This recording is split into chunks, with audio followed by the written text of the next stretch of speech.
Hello and welcome. Thank you for joining us on this 7th episode of the Note to File podcast, a collection of interviews, best practices, and candid conversations for clinical research sites. Today on the show, we're joined by Jeannie Farnsworth.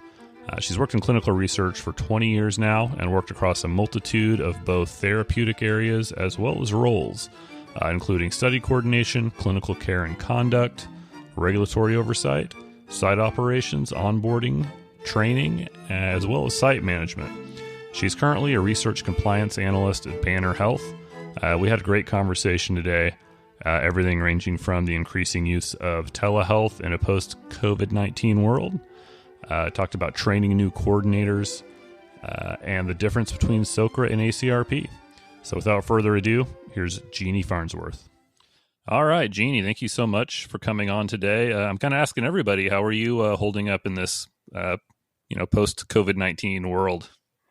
I think that, we're all holding up pretty well, right? It's one of those double-edged sword questions. You want to ask, how are you doing?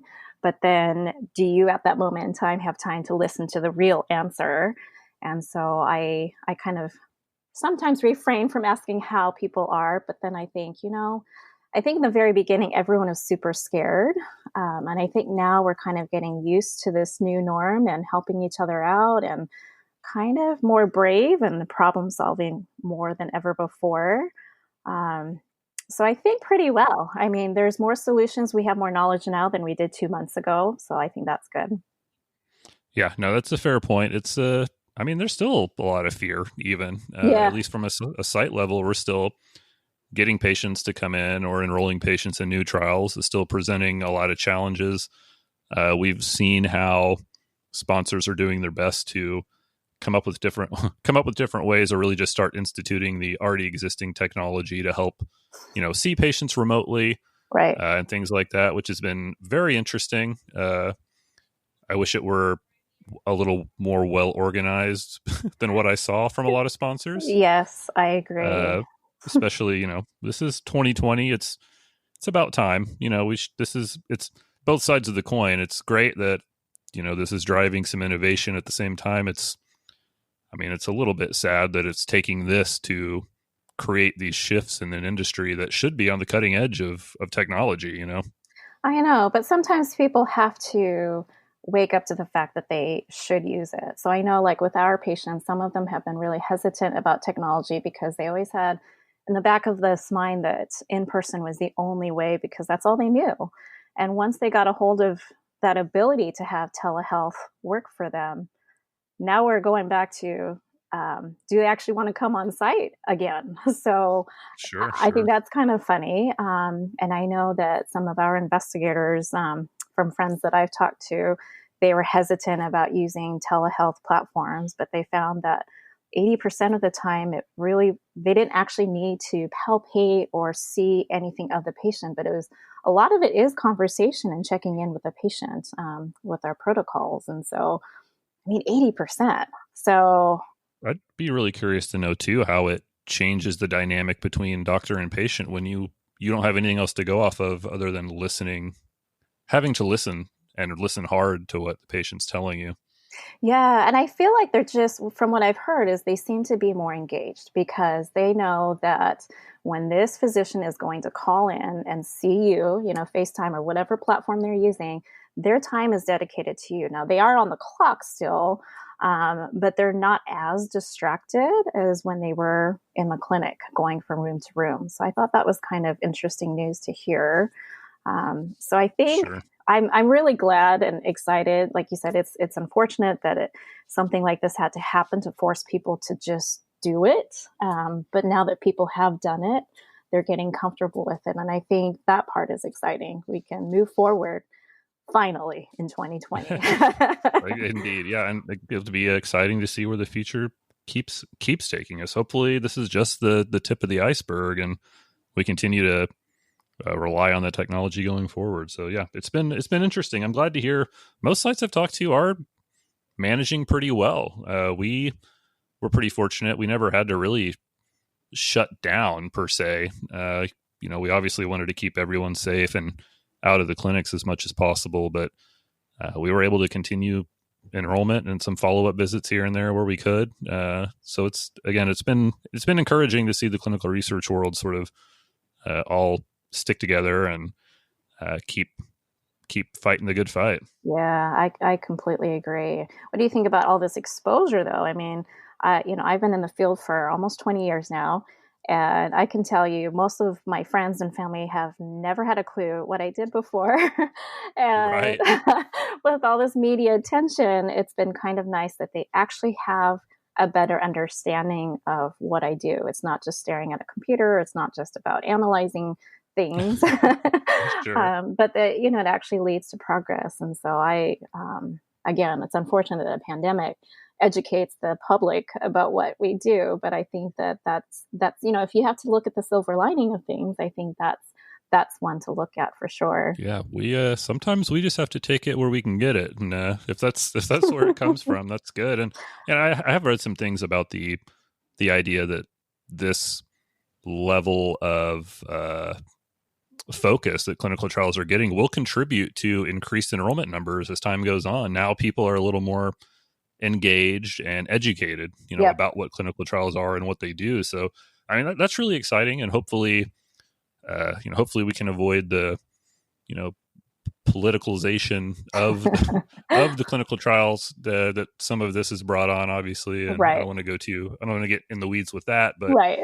hopefully that doesn't, create an opposite situation where people are, more afraid. But it seems like it's been, again, a very a positive frame for clinical trials. So Yes. again, very, very interesting times. Yes, I completely agree. So Very cool. I'm very curious. This is something that is just always fun for me, and I'll probably say it in every podcast. But I always say nobody sets out to work in clinical research. They tend to fall into it.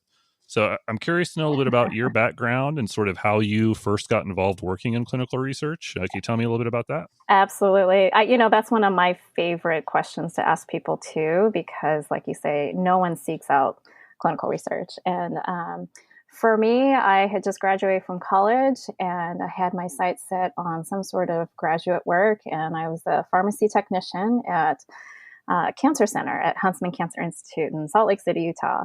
And I just, I'm one of those weirdos that I read all the instructions and the footnotes. And, when you bring something home from IKEA, right, I'm opening up the instructions. My husband's already building, right? So Sure. when my boss just kind of started introducing me to protocols, I loved it. I love the footnotes. I love the exceptions.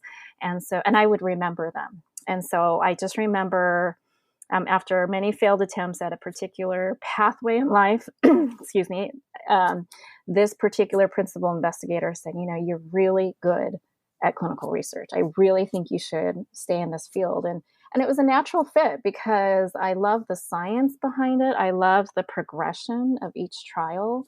I love that where our patients, they had tried other treatments and other things, and this was another reason to give them hope because it allowed them more opportunities. And so I dove into a master's program and I haven't looked back since. So I feel like I'm one of the really lucky ones that fell into it, didn't really know what it was. Because, that first day you hear all these acronyms and you feel like, what planet did I land on? And back then, the internet was still pretty new. So it's not like I could have just Googled a bunch of acronyms. I just, Sure. you just sit on as many meetings as you can. You read through these protocols and you kind of wing it for the first 6 months. Right. So like I said, for sure. Yeah. And that's I think that's again, sort of a very common story. When I started clinical research, I had no idea what I was doing for at least 6 months, probably more than that. It took me forever to really figure out what's what, and then even longer to really get a feel for the full cycle and everything that's involved, not just your little snippet or little window that you see as a clinical research coordinator in the beginning. Right. So this actually, just a little natural segue. I mean, it looks like you do some instructing for clinical research fasttrack. I do. I'm as someone who manages coordinators, I'm always looking for the best way to train and educate coordinators. And fortunately or unfortunately, depending on how you look at it, I don't know that I found a way that's any better than just training somebody on the job as you go. But that obviously has some ridiculous limitations in that it might take them a year to see everything that can happen in a clinical trial, right? I mean, Right. I've been doing it 10 years and I still see stuff that I'm like, what is this? What am I doing here? What do I need to do? Right. So I'm curious to know a little bit about them and your affiliation. I've seen Clinical Research Fast Track around. I just don't know much about it. Okay. Well, Clinical Research Fast Track, I'm really proud of them because what they're doing is they're bringing in new talent. So they're looking at, they have to vet their students, of course. And so they're looking for fit in personality, they're looking for fit in background. And these range from people who have a business major to, foreign medical grads from abroad, and they've ended up here. And so they run them through like a month-long training, and they're teaching them everything that you would ever want to onboard a brand new employee. So I've been where you're at, Brad. You try to train someone, and if you're lucky and you're not busy enough, then yes, you can properly train them, but it has to Right. be on the job, right? When does that happen? Right. When are you not busy? Right?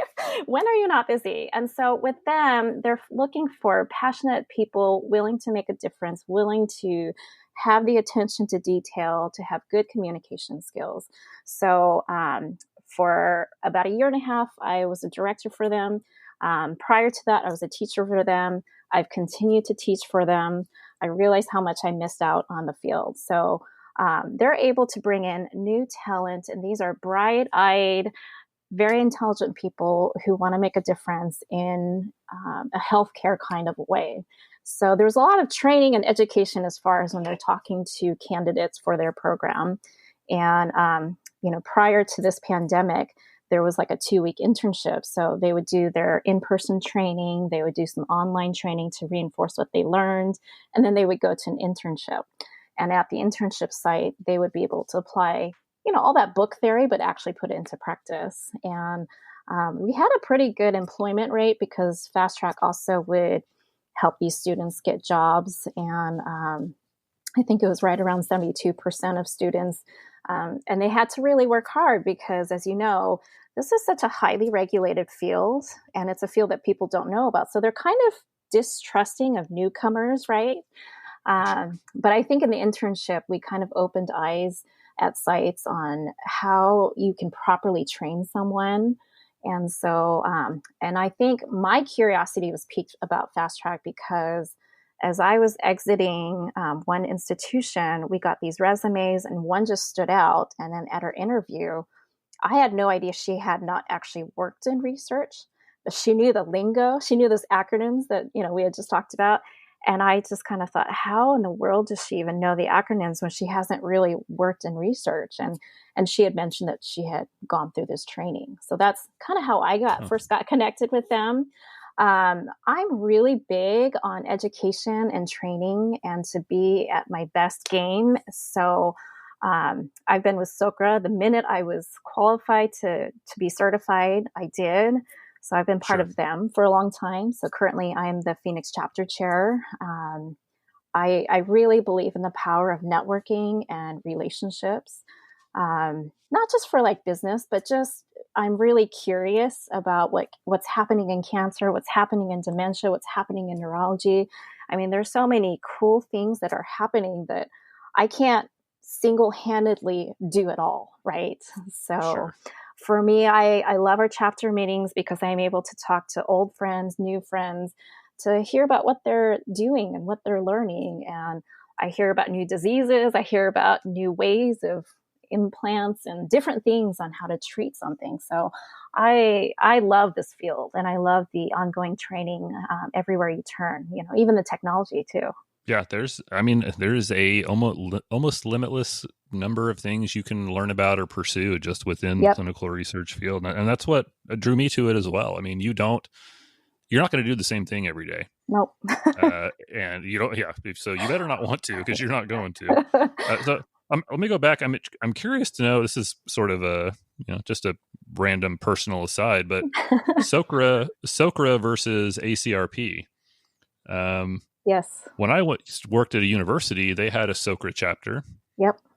And I went to it, and it was great. It was a lot of people got together. They shared a lot of information. I learned a lot from going to those meetings and from just networking with those people. Yeah. When I left, the place I worked at was ACRP. Yep. There's no ACRP chapter where I'm at. I don't know. Is there any, as far as you can tell, or is there any distinguishable difference or benefit or philosophical, I guess, the philosophical differences between the two? I've never known, or are they just the same thing with different acronyms? I love that you asked that question because, I have friends who are either SOCRA or they're ACRP, and then this very small group of people who do both. And I think that they have foreheads growing out of themselves, right? Because why would you do both certifications and maintain all of those credits and things like that, right? So I guess as plainly as I can say it in the kindest way that I can deliver it, SOCRA tends to be academically at academic centers. They tend to be not-for-profit. They tend to be government institutions. ACRP tends to be more pharma and CRO heavy. SOCRA, they recertify every 3 years. ACRP recertifies every 2 years. There's only one designation for SOCRA. It's the CCRP for professional clinical, certified clinical research professional. And ACRP has all these different designations depending on the role that you have. And for me, when I first got started in this field, my institution was SOCRA, and SOCRA was kind of born out of an oncology need and very FDA focused, and whereas ACRP tends to really rely on ICH GCP. They've kind of, in the last 20 years, converged and merged the two together, of course. And so I can't really say if one's better than the other, but I think that Sure. I think their aims are really the same: to train, to educate, to certify, to network, to continue to better this field in whatever medium that we can, right? So I had a friend who I finally asked him, why do you have two certifications? Because to me, I just think you have too many heads on your body. And he just kind of said, for me in my network, I didn't want to exclude myself to just one niche of government, not-for-profit academic medical centers, or just seclude myself to only pharma and CRO. I wanted to have both of them in my pocket so that I could just have the world at my hand. And I kind of thought that was kind of the best response that allowed me to understand. So for him, he's very career driven as well and wants to do a little bit of everything. And I've watched him do that. So I think that's the best way that I can distinguish the two. Yeah, that makes a lot of sense. Like I said, I felt like I just sort of arbitrarily left SOCRA and got my certifications from ACRP without really even now understanding why, right. which is, again, I know it's obviously subjective to say which is better or worse, but right. And I'm sure they both obviously have their perks, and they both are aiming towards great things. So certainly this is not I'm not trying to put one down over the other. Right. So pick one very good. Or pick both, I guess. There you go. Well, very cool. So where are you at today? Are you at your Banner Health? I am. It is a large hospital institution in Arizona. And, I've been a coordinator, I've been a manager, I've been kind of like the SMO roles. And then I worked as a CRA for a short amount of time. And I really loved with all caps that job. But unfortunately, our sponsor required us to travel a lot more than I could handle. And so I needed a change. But Banner Health has been great. See, I always ask my CRAs when they come through, about their travel. Yeah. And almost none of them are happy with the amount of traveling that they have to do. So I know. I can't blame you. I briefly considered, wanting to go down that road, and I was like, man, I can't spend that much time in an airport, right, or on a plane. So I don't, I don't blame you there. But it sounds like, you've fallen into a good place with research compliance. Yep. Research compliance. I think that's kind of the next big thing, right? As we have more trials on board, instead of waiting, and this isn't a diss on external CRAs, but how can we improve quality at the beginning internally? And so our institution has a dedicated team to whether it's training, whether it's the startup, maybe it's source doc creation, and having a really good collection point to mitigate the risks that might be involved, ensuring that you have all the supplies that you need. They're pretty shorthanded, and we're kind of a special task force for compliance with this emphasis on research. And fortunate for us, we've all had some sort of research background. And so it's a really fun gig. And right now I get to be in the oncology scene for Banner MD Anderson. So I don't know if you knew that MD Anderson has other branches outside of Houston, but we're one of them. I did not. Yeah, so we're one awesome. of them. So does your day-to-day, are you working with coordinators to monitor their work as a sort of before monitor? Is that, yes? Would that be fair to say that's kind of what it is you do? Yes, I think that's a very fair assessment. So I would say 80% of my week is working with our coordinators. We have, for that particular site, we have these protocol implementation planning meetings. And so we're trying to look before that first patient gets to be seen at every single angle: finance, pharmacy, infusion, everything that we could possibly need, anything that could possibly be a problem. We try to resolve it right then and there as a group. So that's amazing. That's an amazing concept. And the fact that you have sort of looks like you have sort of a diverse group of people weighing in on that, I assume. Yes. Obviously, you're not directly involved with the study itself, which gives you sort of a unique perspective, outside perspective to see. Because, man, yes. How many times do we take on a protocol and you're like, great, this looks amazing, we're going to kill it. And then, things take off and you're like, oh, wait a minute, this is way harder. There's a way more logistical hurdles we have to jump through. Yep. There's a billing problem. We need to be invoicing for this. This is all these things that are very difficult, I think, depending on your role, but even not, they're still difficult to sort of anticipate. So right.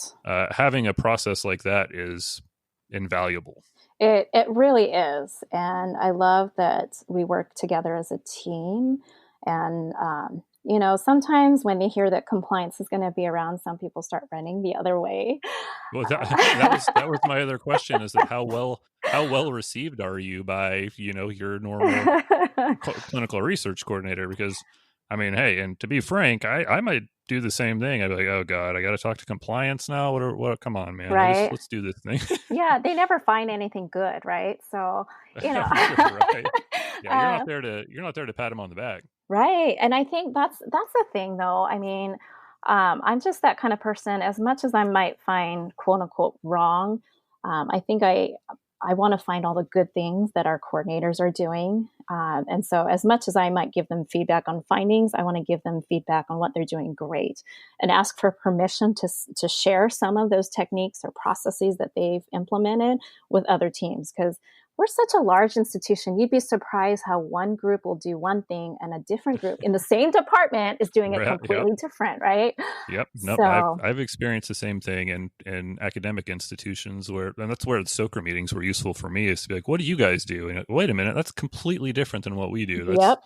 That's so weird. But to go back, I think that's, obviously a huge point of value for you and for the institution, that you can you're going to see the whole breadth of, departments and different things that happen. So you can take those good practices and share them, roll them out, sort of institutionalize them, so that makes it, again, a really big value of what you can bring to the table. Yeah. And I think that's how we're building our SOPs, so that they can be better streamlined and people can learn from the best practices, right? So as you know, SOPs aren't typically static at any given time and place. Right. So especially, in the last couple of months, we've had to tweak and revise. And as we move forward into the future, we're trying to figure out how do we best institute SOPs that will help our staff, of course, but also help our subjects and their families. So I would say most of our staff receives us pretty well, and we do as much training as they'll give us time for. And it's one of those things. It's a growing process too. Sometimes people are very protective of what they're doing, and they've been doing it for so long. So to be told that it might not be the best way, or to introduce a different way, right? But when you're forced into that situation, sometimes I had one coordinator tell me, she had we kind of scale things on a percentage, and she had one little finding, and it was in the regard of good documentation practices. Amazing coordinator, tons of experience. And she just said, "Why did you cite me on that?" And I just said, "If I didn't cite you on it, then you wouldn't learn from it." And then she said, you're actually really right, because ever since you pointed that out to me, I don't make that mistake ever again. And I was just like, well, that's why I'm here. So that you can do your work better. That's exactly what it's all about. I mean, it's, wherever you can get that feedback to get better at what you do it's valuable, Yep. And why do we want better work? I always go back to this with my family when I think about, why do I want to expedite research? Why do I want to use technology? Why do I want everyone to be trained? Because I know that every one of us will be sick with something in the future. Maybe not, right? Wouldn't it be nice to have that treatment available rather than it being held up because of bad quality, because of unusable data? That's why we all do it, right? Yeah. And and to know that the, drugs, devices, and procedures that, may be used on us later were conducted, the trials were conducted with high quality, and the data was, reliable. Reliable. Exactly. Yeah. So no, that's awesome. That's a fair point. So are there any tips, tricks, tools? What are some things that you use that you think might otherwise help the clinical research community? So I think as a coordinator, for me, one common finding that I would have as a coordinator, as a CRA, and even in compliance right now is, we're all pretty good about training and maintaining our training documents. But the thing that I see is calibration. So calibration of your equipment. And it sounds so silly, your scale, when there's nothing on it, does it read 0 pounds? And when you convert it and you hit that button, does it say 0 kilograms? I monitored a site where, for whatever reason, the calculation in the scale converted the pounds to the kilograms incorrectly, and they were dosing patients at a slightly diluted concentration for their infusion, right? And it never occurred to them that they should calibrate the scale, right? But I've seen this in all sorts of equipment. And so that's one tip that I've given to people twice a year. Most states observe daylight savings time. You have to readjust that clock. Why don't you also do some sort of a calibration? So whether that's at the end of the day, right? At the end of the day, right before daylight savings, or the first thing that you do when you get back from daylight savings starting. Sure. No, I like the idea of kind of building in that trigger to remind yourself to, something that needs to be done. I mean, and really all your equipment needs to be calibrated annually anyway. You could put it right in with the rest of your stuff that's going to get a nice green or yellow sticker on it. So yeah, absolutely. And then I think the other one is, I think sometimes especially people who are getting started, I think that's the best opportunity to, whether you're a new employee or new to research, ask questions, find a mentor. I think so many of us are so willing to share of our knowledge. But I've noticed that sometimes people are afraid to ask, and so they end up just doing it on their own, and they're flying solo. And sure, a lot of that I think maybe goes back to the environment that you're in. So I started out in a academic department where there was a very aggressive chair for the department. Yeah, and he would like to come in and basically ask coordinators questions that they couldn't possibly know the answer to sort of try to trip them up.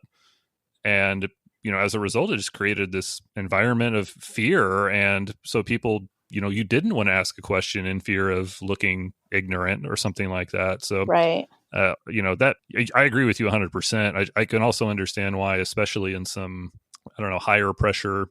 I don't know if pressure is the word, but in some academic, especially institutions, I've noticed that there's this very strong hierarchy, and it can be trickier for people who maybe don't have the confidence to do that. But absolutely, you're right. I would recommend 100% do that, even if it's uncomfortable at first. Right. You're going to end up better off at the end of the day if you're able to follow through with that. Yeah. So I think for those people, I would say, pay attention to see who you could ask questions for, because obviously you do want to be careful who you ask those questions. Sure. But I guess my point in that is when you're asking those questions, I think the best opportunity is, say at a new job versus 3 months later, when you probably should know the answers to those questions. Right. Yep, fair point. Yeah. Well, I want to thank you so much for coming on today. I was very enlightening chat. Where can people find you online? LinkedIn is probably the best way to get a hold of me. I'm always excited to meet new people, like I said, see what they're doing and how they're doing it, and how they failed in it, because we all learn from that, however humbling that is. But sure, I love it. This is one of the best fields, I believe, that exists, because it does have limitless opportunities, technology, data management. I mean, there's so much in research. So I appreciate your time. No, thank you. And I couldn't agree more. I will post your contact information in the show notes. And again, thank you so much for coming on. Yeah, of course. Thanks. Thank you so much for listening to the Note to File podcast. For guest contact information, as well as any resources mentioned throughout this episode, please check out the show notes at www.notetofilepodcast.com. If you have any questions, comments, or interview requests, please feel free to reach out to me. I'm Brad at notetofilepodcast.com. And once again, thank you for listening.